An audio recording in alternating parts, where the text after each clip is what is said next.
Hello, world. Welcome to episode 46 of the Jimmy Cans Show. It's Hell in a Cell prediction time, Rod. It's time. It's time. It's a big physical show. Big physical show. Big physical matches, but not a very big card. Not a big card. Again, coming to you from the Thunderdome in the Amway Center. Mad Max. Mad Max time.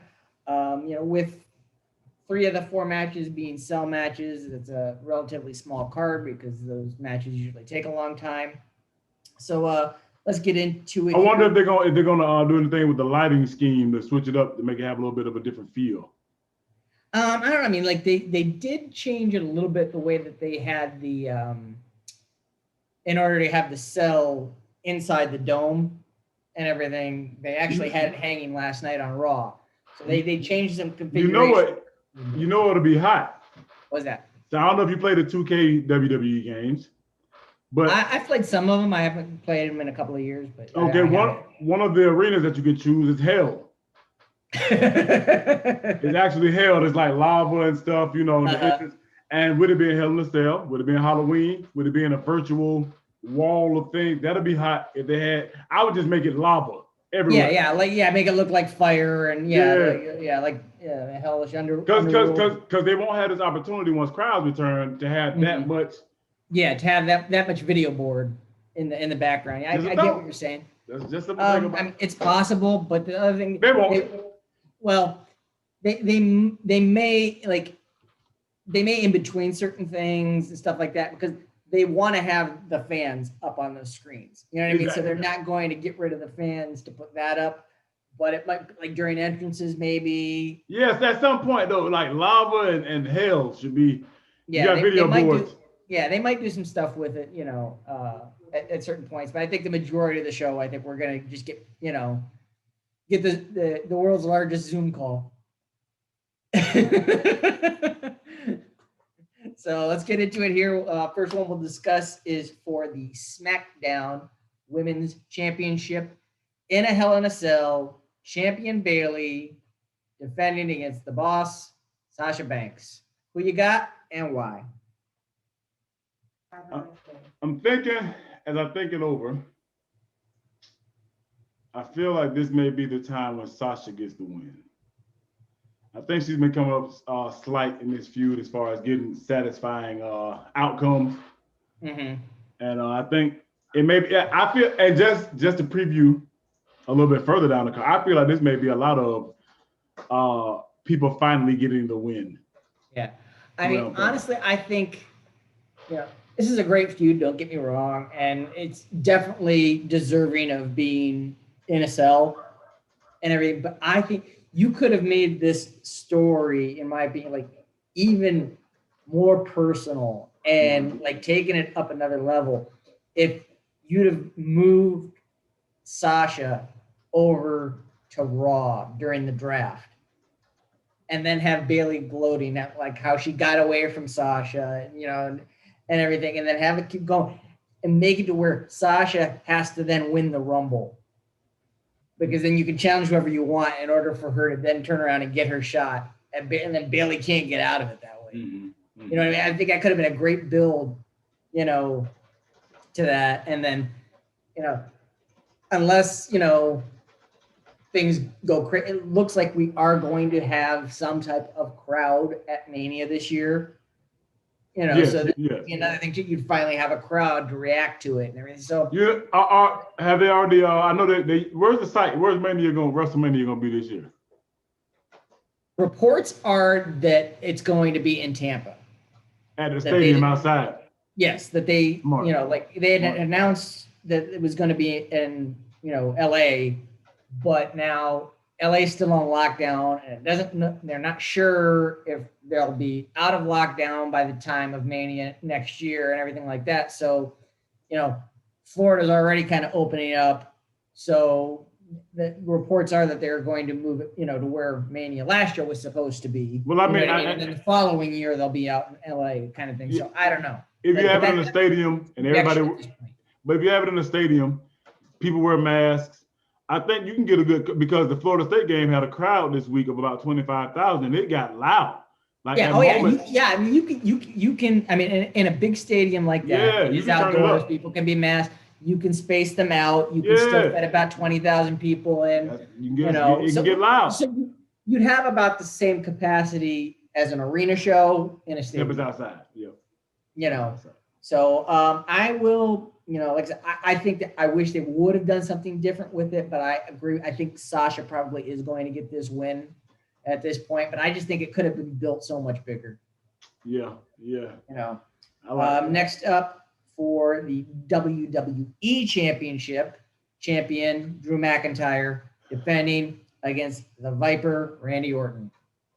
This is kind of tough too, because the way I feel would mean that Randy's going to take 3 straight losses to Drew. Mm-hmm. I just can't see Drew saying I quit. Well, it's not an I quit match. Oh, just a cell match. Just a cell match. Okay. Well, this might be it. This might be it. This might be Randy Orton getting the belt. I'm going Randy Orton. Randy Orton. In my Booker T boys, Randy Orton. I picked Randy in the ambulance match, and it came back and bit me. So, every time I think they're going to flip it and everything like that, Drew just keeps on keeping on. So I'm gonna go with Drew to retain. Okay. I would be surprised if it goes the other way, but So you think 3 straight they've been losses? booking him so strong. I'm gonna stick with him. 3 straight losses to Randy? For Randy, yeah. All right. Yeah. All right. In our only match not contested inside Hell in a Cell, we got Jeff Hardy taking on the returning Elias. I think Elias walks away with this one.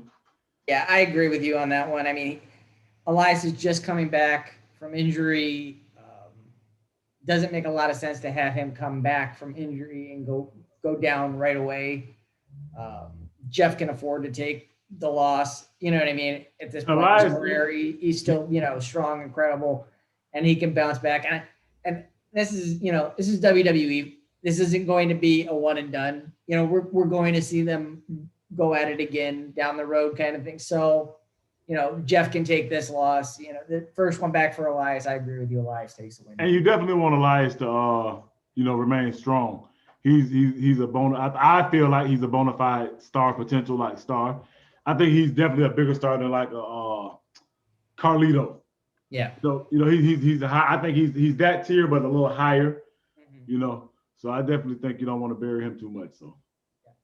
And then last but not least, at least as far as we know, another Hell in a Cell match. This one for the Universal Championship. This one with the additional stipulation of being an I Quit match inside the cell. That's what I was thinking. Tribal Chief, champion Roman Reigns, taking on his cousin, Jey Uso. Yeah, I think Roman gets this one again. Yeah, I agree. Okay, here's the twist. Jey doesn't quit. His brother comes out and quits for him. They did that. I know it. They're gonna do it again. They're gonna keep doing it, and then they're gonna join Roman. Then they'll join him. That's my prediction. But Roman, yes. Yeah, I definitely I think Roman should win this one. I think that the Usos should, both of them should acknowledge Roman, as the chief and everything, you know what I mean? Play that up and everything like that. And then I would love to see them. And he's doing his commentary thing over on Raw right now, but I would love to see them take Samoa Joe and have Joe come out, because he's a Samoan and be like, you ain't my chief. Mm-hmm. I'm a lone Samoan wolf. You ain't my, kind of start a war with them too. Because those could be some fire matches, Roman and Joe. Yeah. Oh, yes. Slobber knocker. Yeah, those could be some absolute dynamic matches and everything. But we'll see which way it goes. That's all we got right now. Like I said, it's a small card, but I think it's going to be substantial evening because you got 3 matches in the cell. And then, Jeff always puts on a solid match. Oh, yeah. No matter who he's in the ring with. So I think it should be an enjoyable night. Next month, we've got a Survivor Series to talk about. The Thanksgiving week tradition continues. Yeah. So we'll see if the tradition really continues. I don't know. Have you been watching any of my retrospectives? Yeah. I haven't seen the last couple. You've seen like the first 2 Survivor Series ones. Yeah. A Survivor Series is the Thanksgiving tradition, announcing one thing on the card and delivering another. I'm dead serious. Like, in going through these to prepare these reviews, like, I know card is always subject to change. But it always seems to happen with Survivor Series. Always seems to happen. This is the team, and then the team changes around. Back in the days, though, something changes there. I think some of those may have even been planned swerves, but then I think when you plan some of them and then you have actual needs of changes, what you said, the first year, what happened, if I'm remembering correctly, the very first one is superstar Billy Graham. His career, they put him on Hogan's team, and then he didn't pass medical. They realized his hip was shot, and he couldn't, he was forced into retirement, kind of thing. So then they had to change that one. So that was not a planned swerve kind of thing. They had to figure out what they were going to do when he couldn't compete. The following year was just a rash of resignations. Like, here's the team, and then the guy's like, I quit. All of us. Yeah, we out. Yeah, kind of thing. And then like over other years, you've had, injuries. Had just a couple years back, you had the Becky Lynch thing, where she got punched in the face and had the concussion and she couldn't compete, against Ronda. So then they had to plug in Charlotte. But I'm just saying, like, it just seems to be the case more so than other cards. Survivor Series, that's the Thanksgiving tradition. Here's a match. Well, maybe not. Well, here's my biggest question for you. Speaking of Thanksgiving tradition. Yeah. What kind of turkey you got this year? I haven't thought that far ahead. Hey, we here. It's good. Look, we got Halloween. Then you got to be. Let me get through Halloween first. Halloween. Halloween. We already got the Walking Dead going on outside right now at Halloween, so let me get that first. Very fair. But you doing the turkey yourself, I would imagine. Yeah. I usually try to keep it pretty simple. Look, you made a good point. We won't give away all the secrets. We have them come back for the turkey secrets next show. Yeah, like I said, I usually keep it simple. As long as it's as long as it's not dry, I'm good. You know what? I'm this close. I ain't eating jerky. I'm this close. I don't know if they'll be able to see my fingers on the video, but they're really close together. I'm this close to getting the Popeyes Cajun this year, turkey. I try things like that every now and again. I had King's Barbecue give them a plug in Eustis last year. They made a jerk turkey, and they also got the mustard sauce turkey. Mm-hmm. And Popeyes Cajun turkey is catching my eye. It's talking to me a little bit. I don't know. Talking to you? I haven't decided. What'll be interesting too this year is will NXT be a part of Survivor Series again? I would imagine though, right? I would think so. I mean, I think part of what happened with that last year, if you remember, I think some of that was a little bit of an ad lib and,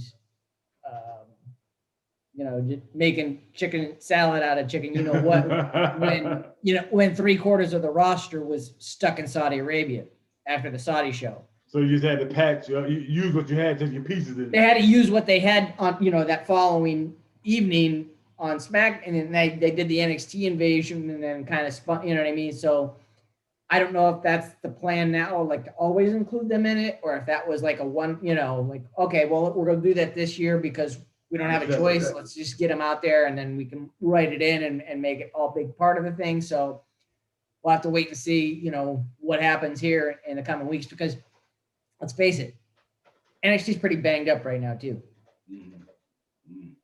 Who all is down? I mean, Finn's got a broken jaw. Karrion Kross is out still with the separated shoulder. what's his name? Ridge Holland just went out with one of the nastiest dislocation and breaks I think I've seen since shoulder, leg, leg. It was very Sid. Psycho Sid-esque, yes. Sid Theismann. Sid Theismann. Sid Theismann, Dak Prescott. all roll, yeah. He broke the leg, broke and dislocated the ankle. It was out. It was. What was he doing? He went to catch Oni Lorcan. Oni Lorcan did a plancha over the top, and he was supposed to catch him, but his legs were too far under him, and the weight came down, and then just bam. I mean, you heard him scream, like because it was a live. You heard him go like that, and like instantly the referee was like pulling Lorcan. I mean, because like Lorcan might not have realized exactly. Yeah. I mean, instantly he's pulling Lorcan off, and he's throwing the X up. And they cut to commercial, and then when they came back from commercial, they had him strapped to the gurney, and we're getting him out of there. Yeah, it was a nasty injury. So, like I said, they're just banged up right now, NXT. So, like, are they gonna go with it, or are they gonna say, well, let's let these guys heal a little bit? So we'll have to wait and see. But. Okay. Well, just like the turkey, we'll have to wait and see. We'll have to wait and see. So I hope wherever you are, you're doing well. Give us a like, a share, a subscribe, and we will see you when we see you. All right, y'all.